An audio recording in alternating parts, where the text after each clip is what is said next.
രുദ്രാക്ഷം. രചന വർണ്ണങ്ങൾ ആമി. ആരോടും അധികം ചങ്ങാത്തത്തിനൊന്നും പോകണ്ട. എങ്ങനെയുള്ള ആളുകളാണെന്നറിയില്ല. കേട്ടല്ലോ? ചിമ്മു വന്നതും അവൻ ഗൗരവത്തിൽ പറഞ്ഞു. ആ ചേച്ചി ആളൊരു പാവമാ. നമുക്ക് പാലുമായിട്ട് വന്നതാ. അവരെന്തിനാണ് വന്നതെന്ന് ഞാൻ നിന്നോട് ചോദിച്ചോ? അർജുൻ ചിന്മയുടെ അടുത്തേക്ക് വന്നു. പെട്ടെന്ന് അവൾ പേടിയോടെ പിറകിലേക്ക് മാറി. ഞാൻ പറയുന്നത് നിനക്ക് അനുസരിച്ച് കൂടുന്നുണ്ടോ? അവൻ ചോദിച്ചതും അവളും അർജുൻ്റെ മുഖത്തേക്ക് നോക്കി. അർജുനേട്ടൻ പറയുന്നത് ഞാൻ അനുസരിക്കുന്നുണ്ട്. തിരിച്ച് ഞാൻ പറയുന്നത് എന്തെങ്കിലും ഒന്ന് കേൾക്കാനുള്ള മനസ്സുപോലും അർജുനേട്ടനില്ലല്ലോ. ഒരു പാലമിട്ട് അതിൻ്റെ ഇരുവശത്തേക്കും പോണം. മുഖം വീർപ്പിച്ച് ഒരു വശത്തേക്ക് ചരിച്ചു പിടിച്ചുകൊണ്ടാണ് അവളുടെ പറച്ചില്. എന്തോ കരിയുന്ന മണം വന്നതും ചിമ്മു അടുക്കളയിലേക്ക് പോയി. പാല് തിളപ്പിക്കാൻ വെച്ചത് കരിഞ്ഞടുക്കി പിടിച്ചിട്ടുണ്ട്. അവൾ ഓടുന്ന കണ്ടതും പിന്നാലെ അർജുനും പാഞ്ഞു വന്നു. പാല് തിളപ്പിച്ച പാത്രം എടുത്ത് സിങ്കിലേക്ക് ഇട്ടിട്ട് അവൾ ടാപ്പ് തുറന്നു.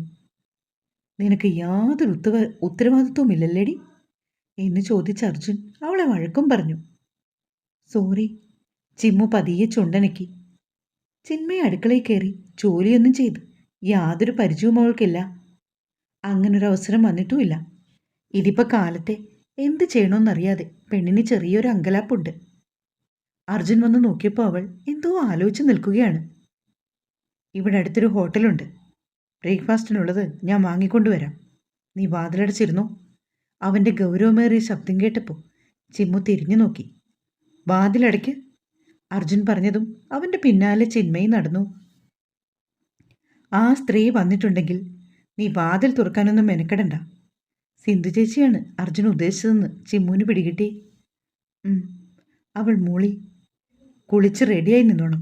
ബ്രേക്ക്ഫാസ്റ്റ് കഴിച്ചിട്ട് നമുക്ക് പുറത്തേക്ക് പോകണം. അവൻ വീണ്ടും പറഞ്ഞു.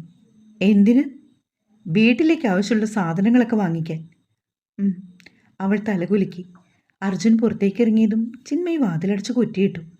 ശേഷം അവൾ ബെഡ്റൂമിലേക്ക് പോയി. ഒരു സ്കേർട്ടും ഷർട്ടും എടുത്തു വെച്ചു. പെട്ടെന്ന് തന്നെ കുളിച്ചിറങ്ങി വന്നു. ഡ്രയർ ഉപയോഗിച്ച് മുടി ഉണക്കി. വേഷമൊക്കെ മാറി റെഡിയായപ്പോഴേക്കും അർജുൻ എത്തി. ചിമ്മു ചെന്ന് വാതിൽ തുറന്നു. അർജുൻ അകത്തേക്ക് കയറി വരുന്നതിനിടയിൽ അവളെ ഒന്ന് നോക്കി. ബ്രേക്ക്ഫാസ്റ്റ് കൊണ്ടുപോയി അവൻ ടേബിളിൽ വെച്ചു. ചിമ്മു ആണെങ്കിൽ പ്ലേറ്റുകൾ എടുത്തുകൊണ്ട് വന്നു. അർജുൻ അടുക്കളയിലേക്ക് പോകുന്ന കണ്ടതും അവൾക്ക് സംശയം തോന്നി. പിന്നാലെ അവളും പോയി നോക്കിയപ്പോൾ അർജുൻ ചായ ഇടുകയാണ്. ഞാൻ ഇട്ടുതരാമെന്ന് അവൾ പറഞ്ഞെങ്കിലും അവനതൊന്നും കേട്ട ഭാവം നടിച്ചില്ല. 2 കപ്പുകളിലായി അർജുൻ ചായ പകർന്നു വെച്ചു. അപ്പവും ഗ്രീൻ പീസ് കറിയുമാണ് അവൻ ബ്രേക്ക്ഫാസ്റ്റ് വാങ്ങിക്കൊണ്ടുവന്നത്. ഒപ്പം 2 നേന്ത്രപ്പഴം പുഴുങ്ങിയതുമുണ്ട്. ചിമ്മു ഒരു അപ്പത്തിൻ്റെ പകുതിയും കുറച്ച് ഗ്രീൻ പീസ് കറിയും എടുത്തു. എന്നിട്ട് അർജുൻ്റെ എതിർവശത്തായി അവൾ കഴിക്കുവാനായിരുന്നു. മുറിച്ചു വെച്ച അപ്പത്തിൻ്റെ ബാക്കി ഭാഗം അർജുനെടുത്ത് അവളുടെ പ്ലേറ്റിലേക്ക് ഇട്ടു. എനിക്ക് മതിയായിട്ടാണെന്ന് പറഞ്ഞ് അവൾ കൈപ്പത്തി കൊണ്ടത് തടയാൻ നോക്കി. നീ കഴിച്ചതിൻ്റെ ബാക്കി കഴിക്കാൻ ഇവിടെ ആരുമില്ല. അവൻ ചിമ്മുവിനോട് വഴക്കു പറഞ്ഞു.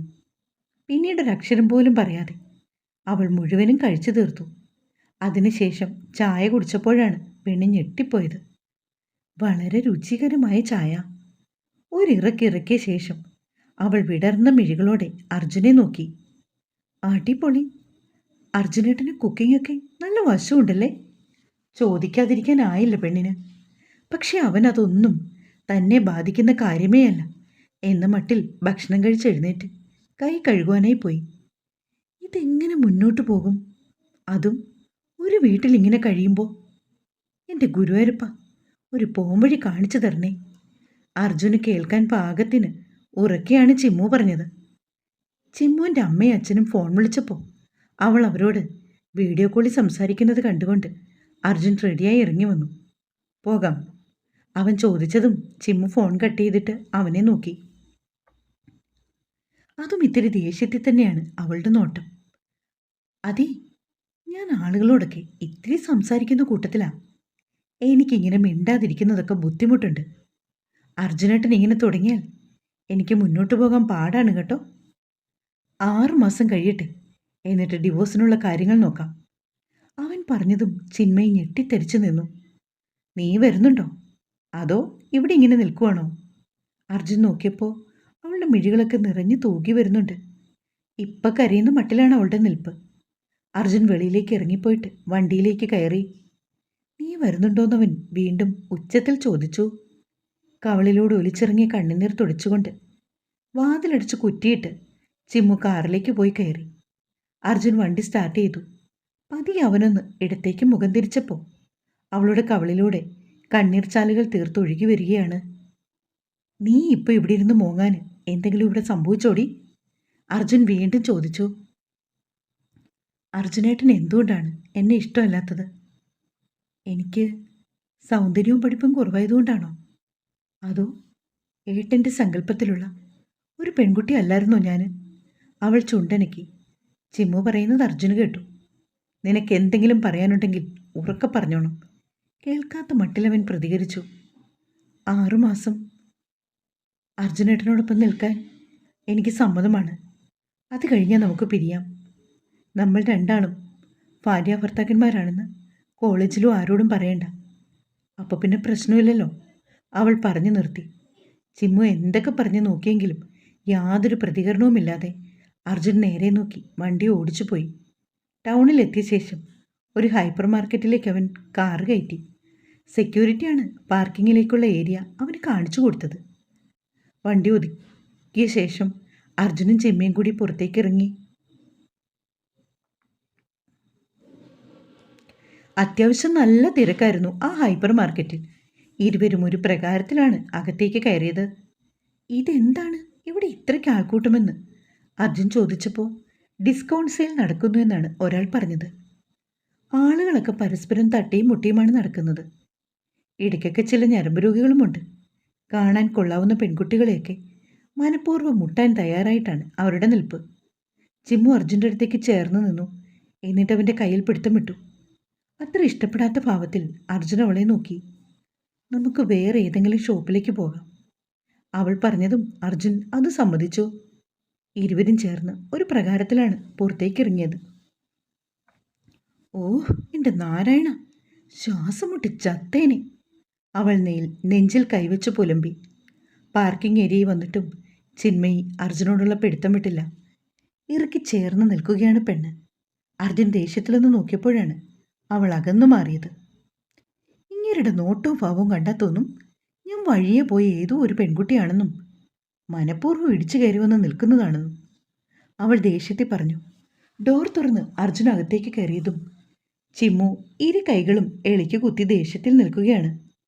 അത്രമാത്രം അവനോട് സംസാരിച്ചിട്ടും മറുപടിയൊന്നും അർജുൻ പറയാത്തതിൻ്റെ ദേഷ്യത്തിലാണ് പെണ്ണ്. നീ വരുന്നുണ്ടോ? അർജുൻ കോ ഡ്രൈവിംഗ് സീറ്റിൻ്റെ അരികിലുള്ള ഗ്ലാസ് താഴ്ത്തിയ ശേഷം ഉച്ചത്തിൽ ചോദിച്ചു. അവനെ ഒന്ന് ഇരുത്തി നോക്കിയിട്ട് അവൾ അകത്തേക്ക് കയറി. അപ്പോൾ അറിയാമല്ലേ? സീറ്റ് ബെൽറ്റ് ഇടുന്നതിനിടയിൽ അവൾ പറയുകയാണ്. അർജുൻ ആരോടോ ചോദിച്ചു മനസ്സിലാക്കിയ ശേഷം അടുത്ത മറ്റൊരു ഹൈപ്പർ മാർക്കറ്റിലേക്ക് വണ്ടി തിരിച്ചു. അവിടെയാണെങ്കിൽ അതിനേക്കാൾ വലിയ തിരക്കും ആൾക്കൂട്ടും. വണ്ടി പോലും പാർക്ക് ചെയ്യാൻ സൗകര്യമില്ല. ഒടുവിൽ കുറേ അലഞ്ഞ ശേഷമാണ് ഒരു കടയിൽ അവർ കയറിയത്. വീട്ടിലേക്ക് വേണ്ട സാധനങ്ങളൊക്കെ സാധാരണ സ്ത്രീകൾക്കാണ് അറിയാവുന്നത്. എന്നാൽ ഇവിടെ ചിമ്മു പന്തം കണ്ട പെരിച്ചാഴിയെപ്പോലെ നിൽക്കുകയാണ്. അർജുനായിരുന്നു ഓരോന്നും തരംതിരിച്ചു വാങ്ങുന്നത്. ഫോണിൽ അവൻ ലിസ്റ്റൊക്കെ നോട്ട് ചെയ്ത് കൊണ്ടുവന്നിട്ടുണ്ടായിരുന്നു. അതിൽ നോക്കിയിട്ട് ഒന്നൊന്നായിട്ട് അവൻ സെയിൽസ്മാനോട് പറഞ്ഞു. പർച്ചേസിംഗ് ഒക്കെ കഴിഞ്ഞപ്പോഴേക്കും ചിന്മയും അടുത്തുപോയി. ഓ എൻ്റെ ഭഗവാനേ, ഇത് എന്തൊരു പരീക്ഷണമാണ്! അവൾ 2-3 വലിയ കവറുകളും തൂക്കിപ്പിടിച്ച് വണ്ടിയിലേക്കെത്തി. ഇരുവർക്കും വിശന്നിട്ട് കണ്ണ് കാണാൻ മേലാത്ത അവസ്ഥയാണ്. എന്തേലും കഴിക്കാം അർജുനേട്ടാ, എനിക്ക് വല്ലാണ്ട് വിശക്കുന്നു, പെണ്ണ് പെറുപെറുത്തു. അർജുനും ആകെ ടയേർഡായിരുന്നു. 2 പേരും കൂടി ഒരു ഹോട്ടലിലേക്ക് പോയി. നാടൻ ഊണ് കിട്ടുന്ന ഒരു നല്ല ഹോട്ടലായിരുന്നു അത്. ഒരുപാട് ഫിഷ് ഐറ്റംസ് ഒക്കെ ഉണ്ട്. അർജുനാണ് എല്ലാം ഓർഡർ ചെയ്തത്. അപ്പോഴേക്കും ചിമ്മു അവൾക്ക് കരിമീൻ പൊള്ളിച്ചത് വേണമെന്ന് പറഞ്ഞു. എന്നിട്ട് അതും കൂടി ഓർഡർ കൊടുത്തു. ഇവിടെ ജ്യൂസ് കിട്ടുമോ?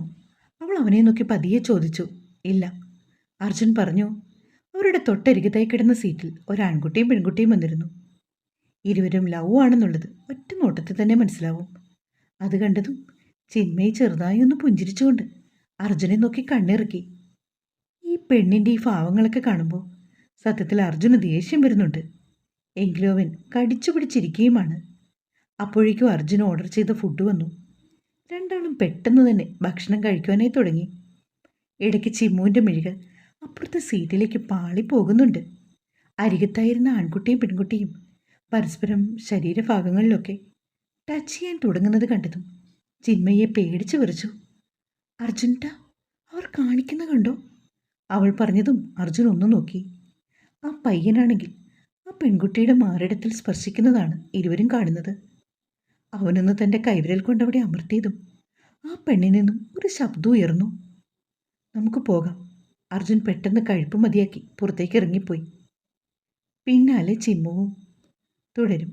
അഭിപ്രായം പറയണേ. ചെറിയ പാർട്ടായിപ്പോയി, സോറി കേട്ടോ. നാളെ നമുക്ക് സെറ്റാക്കാം.